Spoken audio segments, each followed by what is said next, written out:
बेटी की तरह, पुत्री की तरह रखा था। लव कुश का यहीं जन्म हुआ था। लव कुश को भगवान वाल्मीकि ने शिक्षा दी थी। भगवान वाल्मीकि आदि कवि के नाम से जाने जाते हैं। उन्होंने भी शिक्षा को बेहद महत्व दिया और बाबा साहब अम्बेडकर ने भी शिक्षा को बहुत महत्व दिया। बाबा साहब अम्बेडकर बहुत गरीब परिवार में जन्मे थे, लेकिन उन्होंने विदेशों से 2-2 पीएचडी हासिल की, डॉक्टरेट। घर में खाने को नहीं था, फिर भी उन्होंने स्कॉलरशिप लेके और बाहर 2-2 पीएचडी हासिल की। बाबा साहब का सपना था कि देश का हर बच्चा उसको अच्छी से अच्छी शिक्षा प्राप्त हो, लेकिन आज 70 साल के बाद भी बाबा साहब का ये सपना पूरा नहीं हो पाया। आज भी गरीब तबके को, दलित तबके को, उनके बच्चों को अच्छी शिक्षा नहीं मिलती। गरीबी की वजह से दलित समाज के लोग, एससी भाईचारे के लोग, गरीब लोग अपने बच्चों को सरकारी स्कूल में भेजने में मजबूर होते हैं और सरकारी स्कूलों की बुरी हालत है। हम लोगों ने कसम खाई है कि बाबा साहब का सपना हम लोग पूरा करेंगे।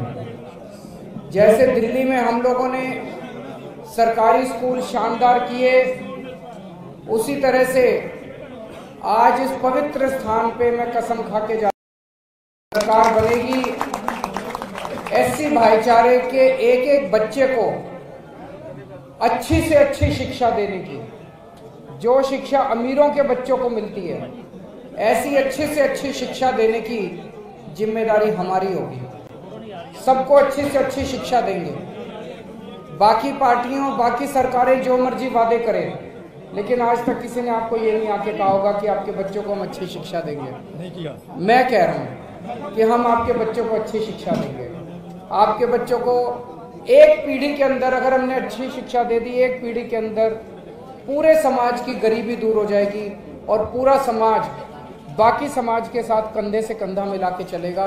बराबरी का हक मिलेगा शिक्षा की वजह से, केवल और केवल शिक्षा के से। ये शिक्षा बहुत जरूरी है। दूसरी चीज, मैंने यहाँ के संत समाज से बात की।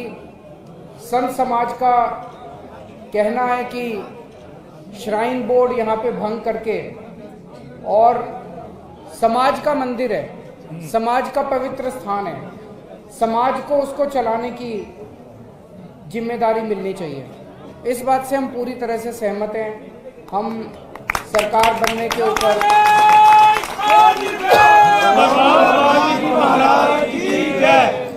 तीसरी चीज, सफाई कर्मचारी जो कि आज बहुत कठिन परिस्थितियों में काम करते हैं, कच्चे हैं, उनकी नौकरी का आज नहीं पता, उनको ठेकेदार तरह तरह से शोषित करते हैं। हमारी सरकार बनने पर सफाई कर्मचारियों को पक्का किया जाएगा और उनको सारी सहूलियतें दी जाएगी।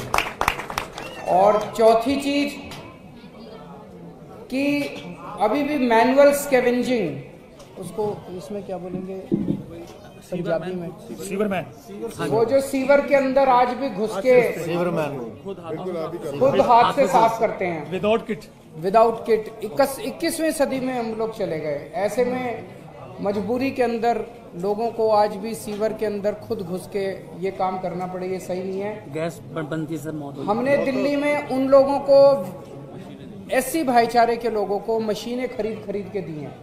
उन्होंने अपनी मशीनें खरीद के अपना बिजनेस शुरू कर लिया। ऐसे ही हम पंजाब के अंदर भी तो बेरोजगार भी नहीं हुए। जो कल तक आदमी अंदर घुस के सीवर मैन होल में सीवर की सफाई करता था, आज वो बिजनेसमैन बन गया। उसको सरकार ने बिजनेस करने के लिए एक मशीन दिया, वो मशीन से सफाई करता है, पहले वो अंदर घुस के सफाई करता था। ये सीवर के अंदर घुसना बंद करेंगे और सबको मशीनें देंगे, ताकि इज्जत के साथ, इज्जत बख्शेंगे, इज्जत देंगे, बराबरी का हक देंगे, ताकि वो बिजनेस भी करे और इज्जत के साथ अपनी जिंदगी जी सके। तो ये 4 बातें मुझे आपके समक्ष रखनी थी। अगर कोई और पंजाब सरकार ने एक आज तबादले किए हैं पुलिस में, जिन्होंने मीडिया के केस में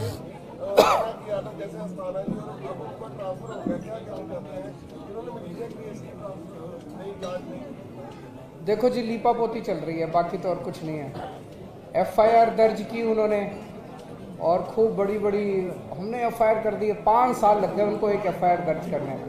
हमने एफआईआर कर दी, हमने एफआईआर कर दी, हमने एफआईआर कर दी। एफआईआर करे भी कितने दिन हो गए, गिरफ्तारी करने की हिम्मत नहीं हो रही उनके। मेरे ख्याल से उसके बाद उन्होंने निचली अदालत में बेल के लिए अप्लाई करा, anticipatory bail. Anticipatory bail reject हो गई। मेरे ख्याल से 75 साल में भारत के इतिहास में पहला मामला होगा। नहीं तो जिस दिन एंटीसिपेटरी बेल रिजेक्ट होती है, अगले दिन शाम, उसी दिन शाम को गिरफ्तारी हो जाती है। एंटीसिपेटरी बेल रिजेक्ट हुए कितने दिन हो गए, अभी भी गिरफ्तारी नहीं हुई। दिखावा कर रहे हैं। इन लोगों को ना तो बेअदबी की वो है, ना नशे की चिंता है, केवल और केवल कुर्सी की गंदी लड़ाई चल रही है, लड़ाई झगड़े चल रहे हैं। ये सही नहीं है। मेरी आप लोगों से 1 मिनट निवेदन है। आज हम पवित्र स्थान पे बैठे हैं, यहाँ पे ये सब संत समाज है, यहाँ पे राजनीति की बात ना करें। इन लोगों को थोड़ा सा ठीक नहीं लगेगा संत समाज को। हम यहाँ पे केवल और केवल इसके जो मैंने अभी ऐलान किए हैं। आपने कहा कि बाबा साहब का एक सपना था जो 21वीं सदी में भी पूरा नहीं हुआ, तो क्या वो सपना केजरीवाल पूरा करेंगे? हम जी बिल्कुल करेंगे। मैं उम्मीद करता हूं कि मेरे जीवन में बाबा साहब का सपना जरूर पूरा होगा। मैं उम्मीद करता हूं कि मेरे जीवन में इस देश के एक एक बच्चे को, चाहे कितना भी गरीब का बच्चा हो, चाहे कितना दलित का बच्चा हो, हर बच्चे को मैं अच्छी से अच्छी शिक्षा दिलवाने की कोशिश करूंगा। ये मैंने कसम खाई है। मेरे को उससे कोई लेना देना नहीं है। मेरा मकसद है बच्चों को अच्छी शिक्षा देना। ये बच्चे मेरे बच्चे हैं, इनको मैं अपना बच्चा मानता हूँ। तो जैसे मैंने अपने बच्चों को अच्छी शिक्षा दिलाई है, ऐसी भाईचारे के बच्चों को भी मैं अच्छी शिक्षा दिलाऊंगा। अभी यहाँ पे हम राजनीति की बात नहीं करते, इनको थोड़ा तकलीफ हो रही है सबको। आखिरी सवाल, कोरोना काल में जो सफाई कर्मचारी शहीद हुए थे, उनको 1-1 करोड़ रुपया दिया है। कितने कर्मचारियों को दिया गया? मेरे पास अब लिस्ट नहीं है, लेकिन सुनो नहीं, ऐसा नहीं है। जितने भी कर्मचारी,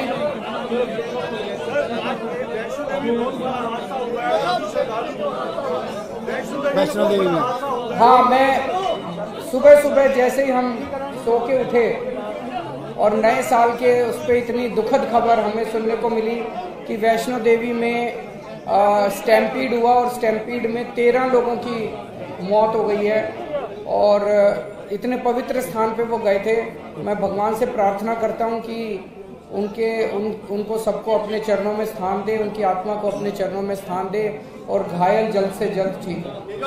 शिक्षा की बात करेंगे। पंजाब के स्कूलों का बुरा हाल है, टीचर नहीं है, यहाँ इंफ्रास्ट्रक्चर नहीं है, बच्चे हैं तो पढ़ाने के लिए शिक्षक नहीं है।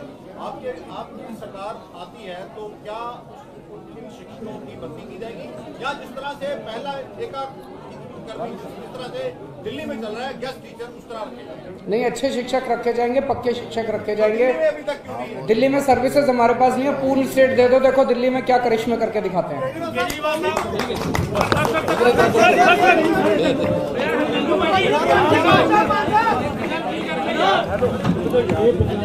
आप बोलो।